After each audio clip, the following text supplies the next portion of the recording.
میں اپنے چند دوستوں کے ساتھ جن کا تعلق دعوت اسلامی سے تھا، سلام دعا تھی میری۔ ایک مرتبہ مدینۃ الاولیاء ملتان شریف میں ہونے والے بین الاقوامی اجتماع کے سلسلے میں علاقے کی جامع مسجد میں مدنی مشورے کی ترکیب تھی، تو ان اسلامی بھائیوں نے مجھے بھی ملاقات کر کے ترغیب دلائی۔ ہمارے نگراں آ رہے ہیں اور بہت اچھا مشورہ لیتے ہیں، آپ بھی چلیں۔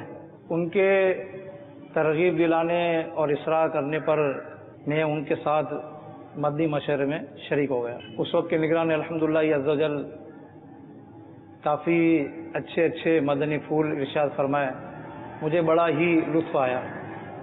پھر ملتان شریف میں ہونے والے اجتماع میں شرکت کے لیے نیتیں کروائی۔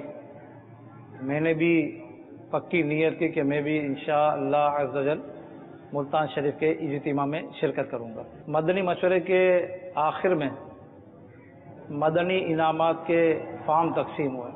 اس وقت مدنی انعامات کا کارڈ یا رسالہ نہیں تھا، فارم کی ترکیب ہوا کرتی تھی۔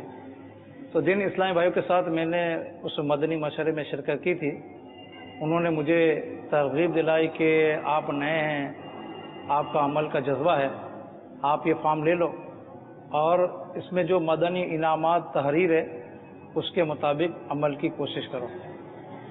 تو میں نے جب اس مدنی انعام کے فارم کو لیا اور الحمدللہ عز و جل میں نے وہ مدنی انعامات کا جو فارم تھا اس کو لے کر جیب میں نہیں رکھا، بلکہ اس کو پڑھنا شروع کیا۔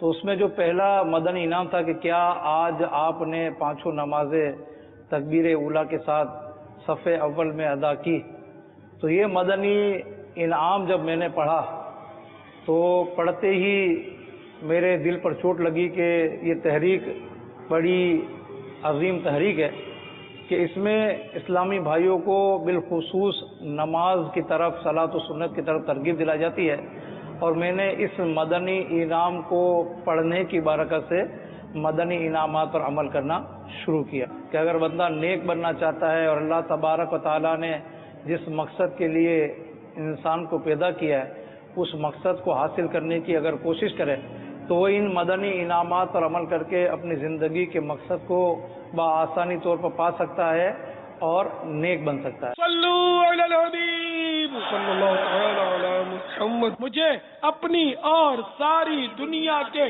لوگوں کی اصلاح کی کوشش کرنی ہے۔